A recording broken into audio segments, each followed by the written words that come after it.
kuidas tõsta usku endasse? See on üks kriitilise tähtsusega küsimus. Miks? Sest usk endasse ju määrab seda, kas te üldse julgete midagi proovida või mitte. Kas te arvate, et te saavutate eesmärke või mitte? Mida te võite endale lubada näiteks? Ka see on sellega seotud. Ehk siis see mõjutab meie elu erinevaid aspekte. Ja kuivõrd ta on väga kriitiline aspekt meie elus, siis võib-olla oleks hea teinekord mõelda, et mis siis põhjustab seda eneseusu langust. Ehk siis, kui me vaatame lapsi ja ärme unusta, me oleme kõik olnud lapsed, siis väiksed alla 2-aastased ei kahtle endas. Ehk siis nad ajavad ennast püsti, kui nad kukuvad maha, proovivad uuesti. Nad ei mõtle sellest, et ei tule välja või et nüüd läks halvasti või et nad on oma vanemate ohvrid või et teistel läheb paremini kui neil. Nad ei võrdle ennast teistega ja nad lihtsalt lähevad edasi. Ja võt siin ongi see, et me oleme kõik olnud lapsed, ehk siis meil on kõigil olnud kindel usk endasse, et me saame hakkama. Kus hakkab ära kaduma, on juba elukogemus ja teistelt õpitud arvamused, arusaamised, teiste hinnangud ja võt see kõik hakkab seda mõjutama, mis ma arvan, kas ma olen üldse võimeline või mitte. Esimese sammuna, mida me siis võiksime teha? Märka. Ehk siis märka, mis hetkel toimus sul siis olukord või situatsioon, et sa tundsid ennast nagu abituna. Ehk siis kargas pähe näiteks mõte, et ükskõik kui palju ma ei proovi, nagunii mul ei tule välja või ma ei hakkagi üldse proovima, sest eelmine kord ka ei olnud. Ehk siis märka, millal sul tekib see mõte. Miks on oluline? Aju salvestab meie jaoks ebameeldivad situatsioonid siin elus, sest et tema tahab meid panna edaspidiselt vältima neid situatsioone. Küll aga aju ei arvesta sellega, et nüüd te olete suurem, nüüd on hoopis teine situatsioon, teil on juba hoopis rohkem ressursse, et seda lahendada. Ja ta ei tee sellel vahet. Teda lihtsalt huvitab see, et katsume sellest hoiduda, sest et kõik, mis on ebameeldiv, me tahame kuidagi moodi sellest minema saada.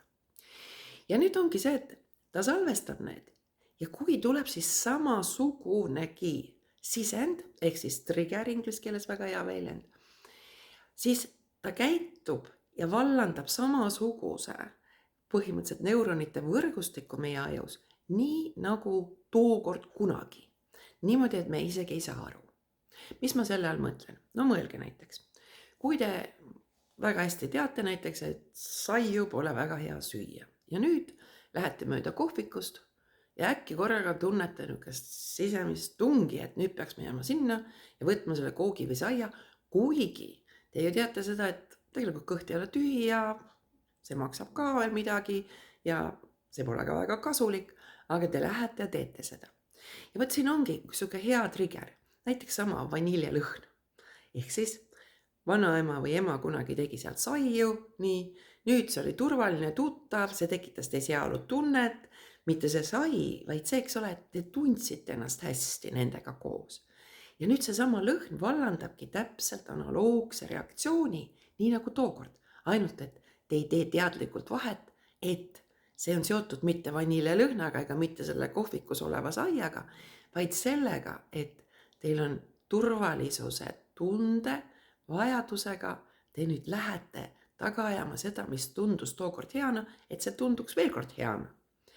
Ja võt sellepärast seesama märkamine ongi oluline. Ehk siis mõelge alati, mis toimus enne, kui te siis seda mõtet mõtlema hakkasite. Kui te tundsite sedasama tunnet ja mõelgegi, et millal ma veel olen seda tunnet tundnud. See on tavaliselt väga sageli seotud, ütleme, lähedaste inimestega. Nii negatiivsed kui positiivsed. Ehk siis, kui meil on olnud nagu nii-öelda pikem ajalugu kellegiga, siis lihtsalt see neuronite võrgustik, mis meil ajus koheselt aktiveerub, on suurem.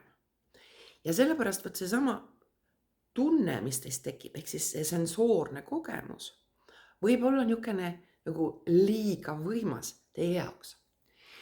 Ja kui me nüüd saame aru, et ahah, siit tuli nüüd sisend, nii, nüüd ma siis reageerisin. Kui me nüüd hakkame nagu pingsalt nagu ei, ma ei taha seda tunda, siis tegelikult me ju tegeleme sellega, mida me ei taha. Aga pigem, kui me vaatame uudishimuga, et noh, okei, näed, trigger tuli sisse, nüüd ma reageerisin, päris huvitav, kuidas ma reageerisin, mis toimuma hakkab, kuidas ma hingan, mis mu keha teeb, kuidas mu hääletoon muutub, kuidas mu arusaam, suhtumine ümbritsevasse muutub, siis ma nagu juba eemaldun. Ehk siis kõigepealt märka, siis vaata, mis oli trigger või kes oli trigger ja siis vaata uudishimuga, kuidas sa hakkasid reageerima. Ja siit järgmine ongi, et see on reaktsioon, see ei ole sina. Ja sina saad seda reaktsiooni muuta ja läbi selle ka kirjutada aju jaoks nii-öelda seda ajalugu ümber. Ehk siis aju õpib läbi korduste. Ta on õppinud teatud viisil käituma, aga me saame teda ümber õpetada.